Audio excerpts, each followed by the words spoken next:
Hello, friends. Great to be back with you. Welcome back to the Chromebook Classroom Podcast. This is my 10 links episode for October 2023. It's where I share 10 resources, updates, and tools that I think are worth your time and attention. I am fresh back from the Google Champions Summit in Sunnyvale, California. I was there Saturday, Sunday, Monday, came back Tuesday. It was a great time. I posted quite a bit about it on my Instagram and Facebook pages. So if you follow me over there, you may have seen some of the stories and highlights. It was a great experience. I give the Google for Education team a ton of credit for the time and effort they put into planning this event. I've been to quite a few events at various Google offices around the country, and this was definitely the best one. They really paid attention to a lot of great details. My experience at this event is my first link for this month. I wrote a little blog post reflection on it that I encourage you to check out if you're interested at all. My journey with the Google for Education team and program began back in 2009 when I attended the Google Teacher Academy in Boulder, Colorado. That was a great experience. I was only my second year in the classroom, and Google was very different back then. I mean, it was mostly a search engine. There was no Google Drive. I don't even know if Google Docs had been introduced. We mostly talked about YouTube, Blogger, and search. Very different. A couple years later, I think it was 2011, I was invited to come to the Google Trainer Symposium. And this was a really cool event where we actually put together what is now the Google Certified Trainer Program. That was a really great event. And I've been a few other times at different events for Chromebooks and other things. So really have enjoyed my experience with the Google for Education program. Google decided to, Google has three programs for educators. They have the Innovator program, the Trainer program, and the Coach program. And they've decided to unite all three of these programs under the banner of Google Champion. So if you are a coach, trainer, or innovator, or more than one, that makes you a Google for Education champion. And they really made this a big deal. One way they did that was by handing out these very impressive gold medals. I mean, I feel like I won the gold medal in the Olympics. It's pretty awesome. It's a hefty medal for sure. They gave these out at ISTE this past year. I did not attend ISTE, so I was able to get one at the summit in Sunnyvale. This will go up on the wall eventually. And they really did a great job making everybody there feel special and appreciated and like they were a part of something important and big. There were 133 teachers in attendance from around the United States and the world. This is one of 7 summits taking place across the country, across the world this year. They're doing them in Australia, Mexico, Asia, Europe. I think there's one on every continent. And there's still time to apply and attend. If you are a Google Innovator, Trainer, or Coach, you would qualify to apply to attend one of those. I highly encourage it. If you are not a Google champion, I would strongly encourage you to consider it. It's a wonderful program. Becoming a Google champion, step 1 is that you would need to earn your level 1 and level 2 certifications. So that's a great first step, very easy and manageable to do. You got to take a test. I've talked about the certification process on this podcast before. I do host the Google Certification Academy multiple times each year to help you through that process. You can do it on your own, but it's a lot more fun to have someone to help you and work with a group of great teachers. That's what I offer. The next GCA that I'll be hosting will be in January in the new year. So if you want to make your New Year's resolution to become a Google champion, that would be step number 1. Step 2 would be picking and applying to one of the 3 champion programs. So again, Innovator, Trainer, or Coach. Innovator is a great program. It is very competitive. Google only accepts, I think, 50 to 75 individuals per cohort. They have taken a bit of a pause over COVID. I heard that they were bringing back the in-person Innovator Academies in 2024. Those typically happen over the summer. So get your level 1 and level 2 in the winter, and you'll be ready to apply when the applications open up sometime in the spring. They have those around the world as well. Usually they'll do somewhere between 2 and 4 Innovator Academies, Asia, Australia, United States, usually somewhere where most people can get to it. The second option is the Google Certified Trainer Program. There's no quotas or deadlines for this. You can apply at any time. The only requirement for the trainer program is you have to be training other adults on a regular basis. This one is a little bit more difficult for classroom teachers to qualify for, just because there is ongoing requirements to train a certain number of people or certain number of trainings each year that would be outside of your normal classroom work. The third option is the Google Certified Coach Program. I have not completed this one yet. It is on my bucket list. And this is for individuals who work with teachers and students, coaching them in the use of Google technologies and classroom ed tech tools. Great program as well. You can do any or all of those. That would qualify you as a Google champion, and you get a cool medal. Love to help you out with that. I've got lots of resources, study guides for the level 1 and 2 tests, videos that'll help you get there. I had a great experience and would definitely recommend it to other people as well. So that was link number 1. Thanks so much for following along in my journey. Those of you who commented on my Instagram and Facebook posts, it was a great experience. If you don't follow me on socials, you can check me out. I'm JR Sowash over on Instagram, YouTube, Twitter, and then Chromebook Classroom on Facebook. So check me out there, and love to converse and discuss things. I've got a very controversial discussion topic happening right now on my Facebook page, which I'll talk about in a few minutes. All right, well, let's keep on moving on. That was link number 1, just a little summary of my experience at the Google Champions Summit. Those of you who are watching this episode over on YouTube, there's a picture of me at the summit with Team 10. We actually ended up being the VIP team for the week or the weekend, which was pretty cool. While I was at the Champions Summit, Google announced the Chromebook Plus brand. You may have seen this announcement over on social. A lot of bloggers have been putting out paid content, sharing this update as well. And during the summit, we were each given a Chromebook Plus device. It's the HP something, it was Acer. An Acer device, a touchscreen, convertible. It's very nice, very similar. I use an Asus device, very similar to that.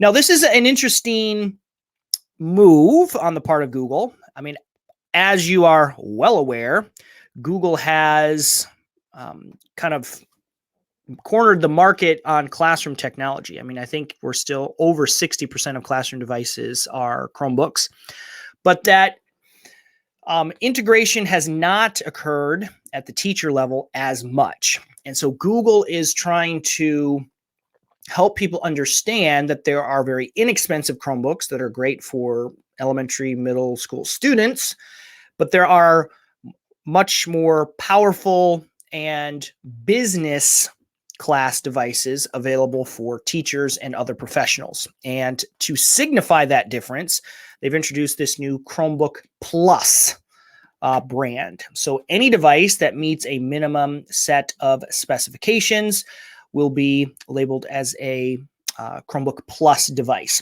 And these are good specs. These are the requirements in order for a device to be a plus device. They have to have a Intel i3 processor or above, a minimum of 8 gigs of RAM, a minimum of 128 gigs of storage, a 1080p webcam, which is awesome, and a full HD screen. 100% agree with those specs. I would not buy a device that does not have those. The device that I am using right now is an Asus device I got many years ago, but it is a Chromebook Plus device based on those specs. The 8 gigs of RAM especially is very important, and then the 1080p webcam is an absolute so necessary. I'm so sick of grainy, terrible webcams. Just give us a decent camera for these devices. So that's what a Chromebook Plus device is. This is something that teachers are going to be much happier with than a typical teacher or a typical student device. Now, the controversial part that's going on over on my Facebook page is Google is trying to get more educators to use Chromebooks as their primary device. So over on Facebook, I started a little discussion. Said earlier this week, Google, launched these devices. And the question that I am posing is, should teachers use a Chromebook as their primary device? So many schools are one-to-one with Chromebooks, but teachers are not. Is it a good idea for teachers to use a Chromebook as their primary device? And the debate is raging. I've got 24 comments so far. Let me read a few. Sarah says, my personal touchscreen Chromebook is so much better than my work laptop, which is a dinosaur. Bridget makes a valid point. She says, classroom peripherals and printing are the only thing holding me back. I use a Chromebook exclusively at home when we are remote. Chromebooks are compatible with printing and many peripherals. However, depending on the age of the tech you have in your classroom, what kind of printer you have, what kind of smartboard, interactive whiteboard you have, it may or may not be. And there's a lot of people chiming in on ways to make that work with the Chromebook. Tammy goes the exact opposite way. Tammy says, for me, I will never use a Chromebook if I can download programs like Photoshop. If I can't download programs like Photoshop and After Effects, I won't use it. Chromebooks have limited power and RAM. And I mean, I understand where Tammy is coming from. I think that's why Google is starting this Chromebook Plus idea, because many teachers have had a bad experience with student-focused devices, and Google wants them to know that, hey, there are better devices with more power, with more RAM, that you can run all the tabs, all the spreadsheets simultaneously, much better screens, and so on. Now, the whole Photoshop thing, that's a challenge. I mean, there is a web-based version of Photoshop. It's not the full Photoshop. So that's something to, consider. I actually just was contacted by a company called Itopia, which has a really cool product that allows Chromebooks to access the Adobe Creative Suite, video editing software, 3D modeling software that is not Chromebook compatible through a virtual desktop environment. It's pretty slick. It's not inexpensive, but I guess more inexpensive than purchasing specialized hardware for everybody. So that's Itopia. Looks pretty cool. I played around with it a little bit, and that would allow a Chromebook to potentially utilize things like Photoshop as well if it's an absolute must-have. Paul says that they moved teachers over to Chromebooks 8 years ago, and they're using the Chromebook Plus laptop. So it's kind of a mixed bag. I've got people who said, I did this years ago, it's great. And then I have other people who are like, absolutely not. I could never make the switch over to a Chromebook. I would love to know what you have to say on this topic. Head over to my Facebook page. I'll probably drop this on Instagram as well to see what people think over there.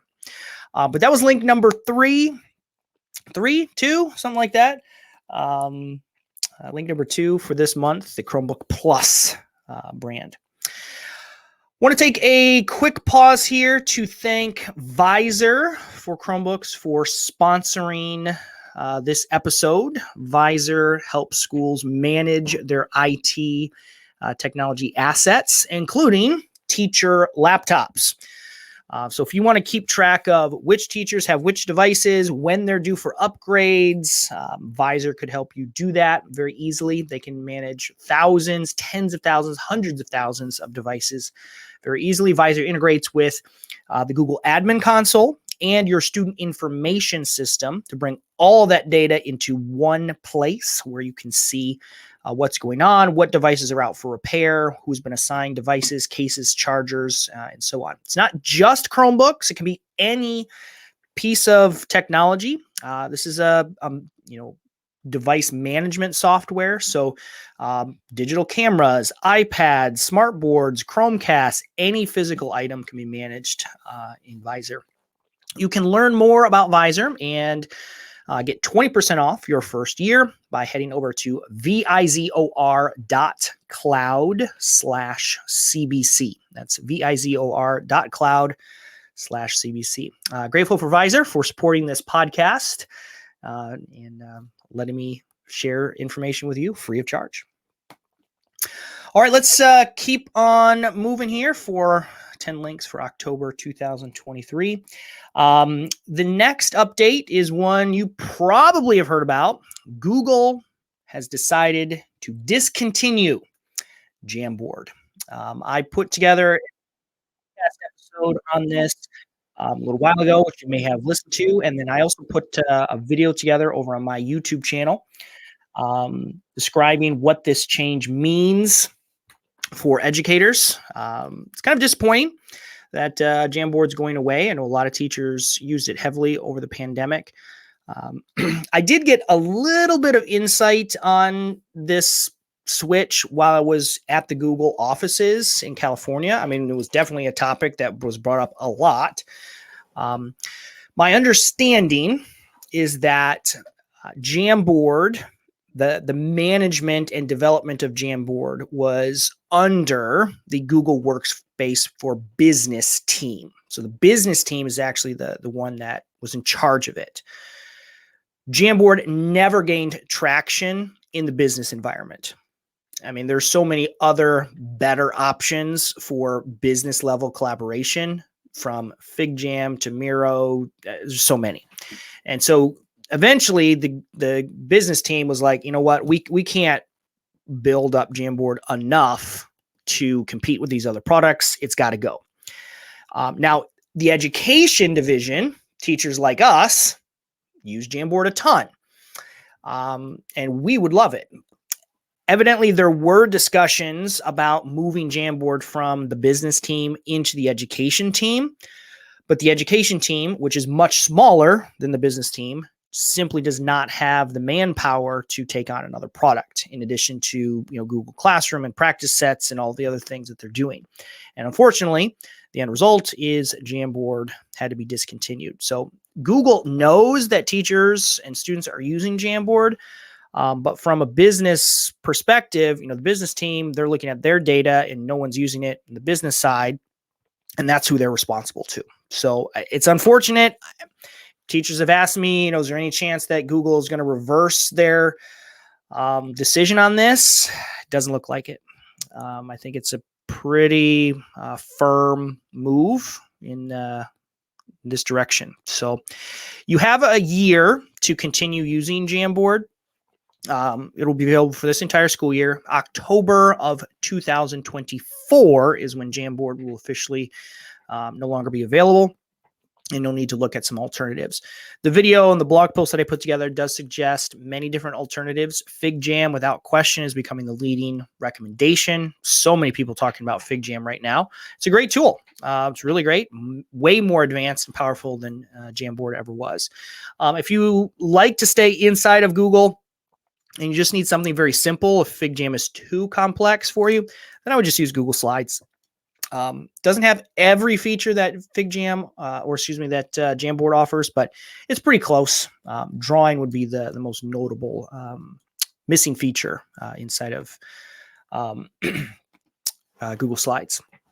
So rest in peace, Jamboard. We'll miss you, old friend. All right, let's head over now to link number 4. This is a new one. I have to say, I'm going to be sharing a whole bunch of updates here coming up. Google has been very active. Last month was pretty slow. There wasn't a whole lot going on. I was really struggling to find any, product updates. But this month, it was fast and furious. There are so many really interesting updates to share with you. The next one I want to talk about is a new feature for Google Drive. I do not have it in my account yet. It's supposed to begin rolling out, I think, today. And it is a new, Google's calling it the Activity tab. So this is going to be a new filter over on the left side of your Google Drive account. So you're going to see My Drive, Shared Drives, Shared with Me, Recent, Starred, and then Activity. And this is a space where all of the notifications will be housed in one central place. So if someone leaves a comment on your document, you can see it there. Suggest revision. If you're using the approval feature for Google Drive, you can see what documents have been approved or that you need to approve. So instead of having all of these notifications clutter up your inbox coming to you via email, now you'll be able to go to this one central place in Drive to see those as well. I think that people will either love this feature or never use it. I don't think students will use it as much. But if you're a tech coach or someone who has a lot of collaborative projects going on, I think this will be a really nice update that will help you see all your stuff in one central location. So that will be coming up. All Google accounts will receive that, even personal ones, early October. I keep refreshing my account to see if it's there. Not yet. We've got an update for Google Docs that I'm kind of curious about. I have a feeling that not everybody will like this one. We've talked about smart chips quite a bit on the podcast over the last year or so. I love the smart chips and the building blocks for Google Docs. I think it's one of the most significant updates that Google has added to their products in quite a while. The update is that when you create a new Google document, I'm going to do that right now. At the top of your document, you are going to be immediately prompted with some common building blocks. So you can click to add meeting notes, an email draft, or others. And so rather than just having a blank document, you're going to see these tags, these buttons that you can click. I have a feeling that elementary teachers are going to be a little frustrated by this because it's just adding content that your students can be distracted by. Now, as soon as you start typing in the document, those suggestions are eliminated. So I'd love to know how you feel about this. I did research whether or not you could disable this, and it did not appear that you could. Perhaps they'll add that on in the future. I'm not sure. I don't mind it myself, but I can see how it could potentially be distracting for younger students. Now, if you're watching this on YouTube, you'll notice that I have a new option as well. I have this Help Me Write. This will not appear for your account. I am currently beta testing the Duet AI for Google Workspace. This is a paid feature. It is not cheap. I believe I'm paying $30 per month to use this feature on my accounts. $30 per month per user. It's very pricey. Google is not marketing it towards education at all.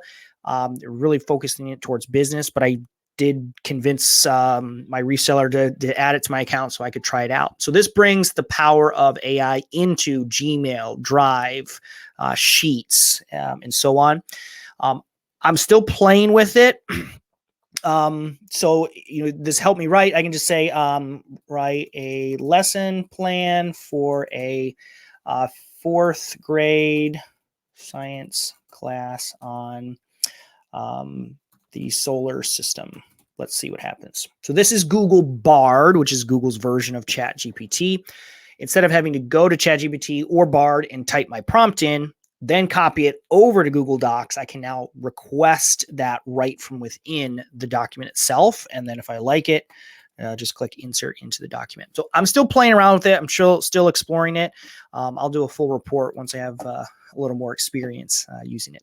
But the new feature there, again, is these suggested building blocks that will appear at the top of the screen. Let me know what you think about that. I've got two really interesting updates related to Google Calendar. Calendar is such an important tool for educators to track, where they are, what they're going, IEP meetings, staff meetings, and whatnot. And I think these are going to be great. The first update is actually a improvement for the appointment scheduling feature for Calendar. Google made a major update to appointment slots, I don't know, like a year ago. It's really great. I've been using it. It's tremendous. It can be a virtual meeting, an in-person meeting. People can schedule, whatever they want. The problem with it, and many teachers have mentioned this to me, is that I believe the minimum time that appointment slots supported was 15 minutes. So you couldn't do something less than 15 minutes, which depending on your parent-teacher conference schedule could be a problem. This new update allows you to schedule appointments for as little as 5 minutes. So 5 minutes is now the minimum, down from 15. So this would allow you to use the appointment feature for, quick student check-ins. If you just want to do quick, writer's workshop style meetings, you could put that on your calendar and students could pick a 5-minute time slot with you. The second update, which I am very grateful for, I have a bunch of appointment slots on my calendar, and it does get a little cluttered. So I've got all of these empty appointment slots that appear, which hide other events that I need to see. Well, the new update is that when you click on the view type, so like month, week, year, you have the option to show or hide your appointment schedules. So like I have an appointment schedule that just runs on my calendar perpetually. But if no one has signed up for something, I don't need to see it. And so I just click on the month, the month, day, week drop down up in the top right corner, and then I can uncheck the show appointment schedules. Now, if someone books an appointment, that appointment will show up on my calendar, but I don't need to see the placeholder on my calendar. So I thought those two updates were great. I think teachers will get a lot of benefit from both of those. One more Google Calendar related update to share with you. And this one was slick. I almost missed it. It came out a few weeks ago, and it's not obvious if you don't know what to look for. So I'm going to actually open up Gmail to demo this. And I meet with a lot of people, a lot of companies reach out to me. They're interested in sponsoring the podcast or whatnot. And so finding a time that works for both of us is a huge pain. I mean, I will go back and forth 3-4 times via email about when to meet. Well, this is pretty slick. So I'm going to compose a message. You could also reply to one. I'll put my email in. And I didn't notice this update, but if you look at the bottom of your compose window in Gmail, you'll now see a little calendar option. And this is set up a time to meet. So I'm going to click that button, and then it's going to pop open the calendar widget on the right side of Gmail. And this is the sidebar where you can get calendar and keep and task. And so it'll pop open my calendar and say, okay, I'm available on, let's say, Tuesday.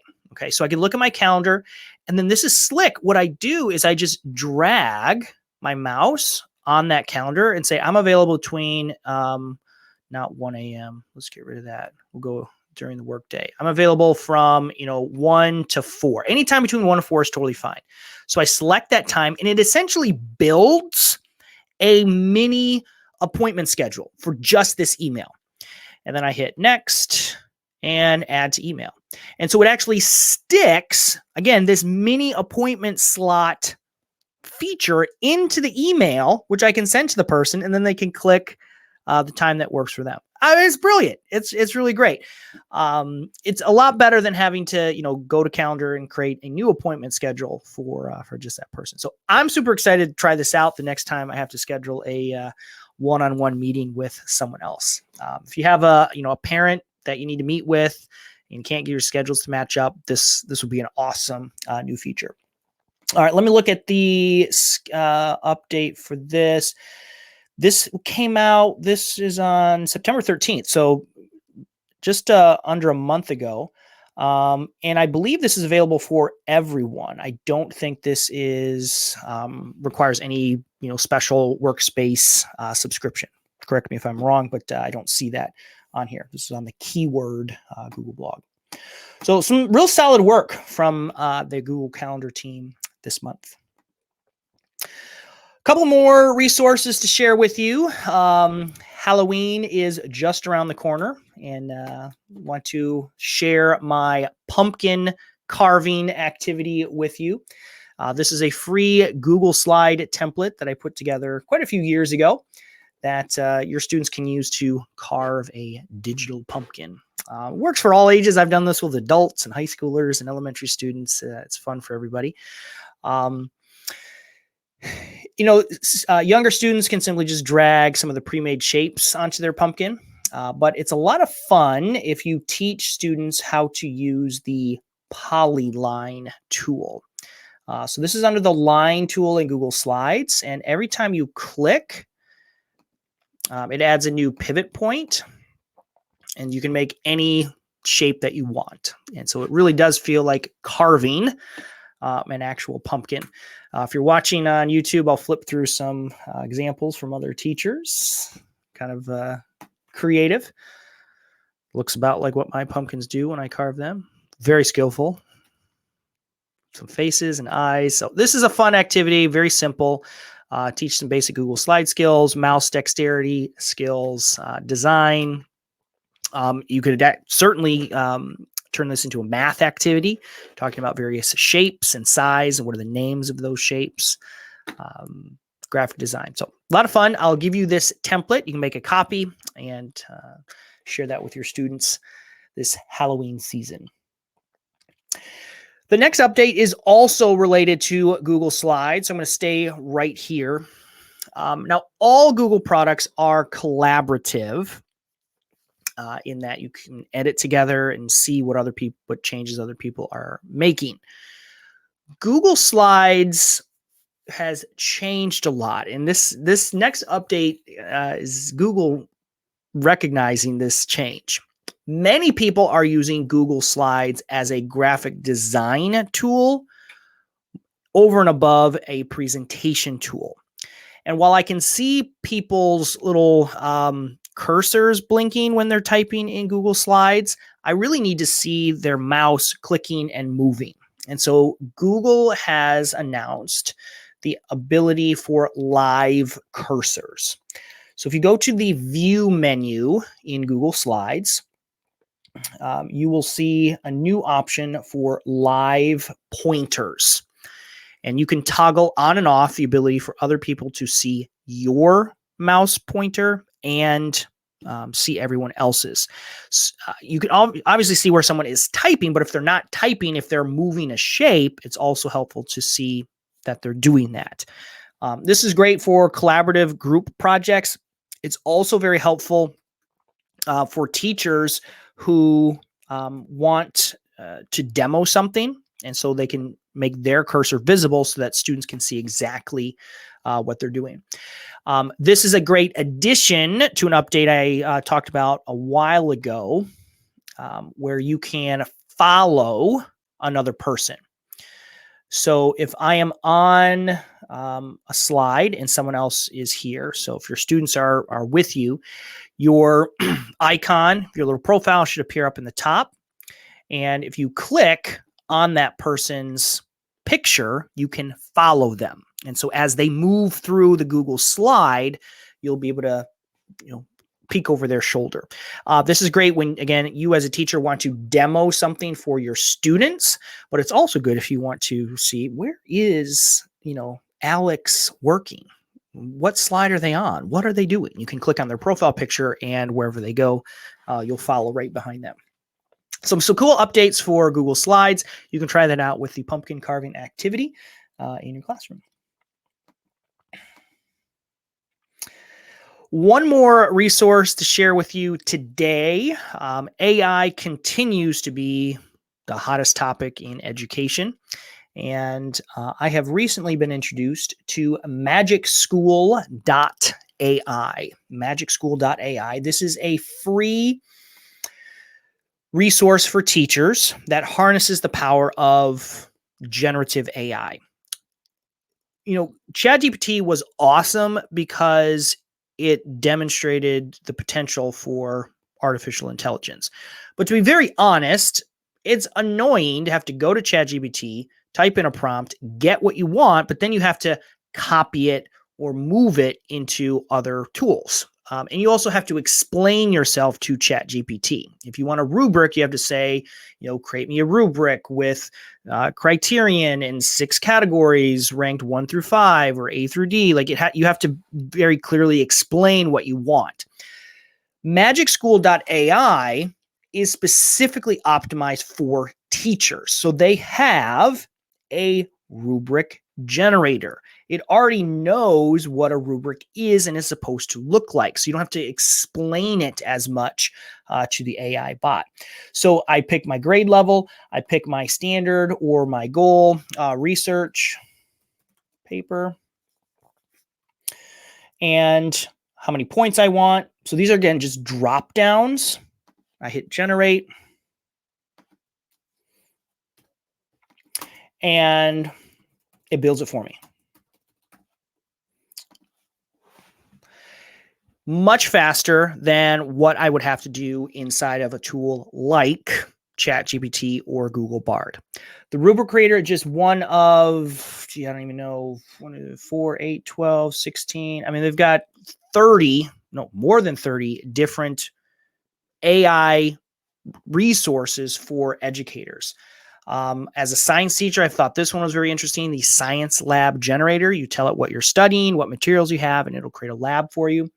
YouTube video question. You put your link to your video in, and it will generate questions based on the content of the video. Teacher Joke Generator. If you want to make your students groan with your lousy jokes, we can do that as well. So this refines ChatGPT or Google Bard into an educational context. And there are several other tools like this. I'm kind of comparing and seeing which ones work the best. Some are better than others. The quality of your prompts and the more descriptive you are, the better results you get as well. So I'm excited about trying this, comparing it with some of the results from the other AI tools that I've been using, like the one that I demonstrated in Google Docs just a little bit ago. Let me know if you have any favorite AI tools. Magicschool.ai is one that, I'm interested in trying out for sure. Well, that brings us to a end today. Thank you so much for listening to this episode of the Chromebook Classroom Podcast.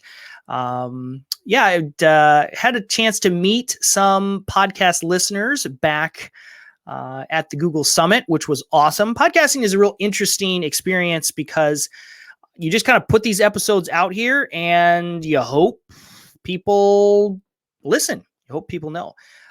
So I met Alexandra Coutelet from Canada. She was there from Quebec. Thanks for listening, Alexandra, and several others as well. Appreciate your attention and the kind words that you said at the symposium. I'll be back here later this month with more updates and tips you can use in your classroom. You can subscribe to the podcast over on YouTube, Spotify, or your favorite podcast player. Thanks a lot, everybody. See you here next time.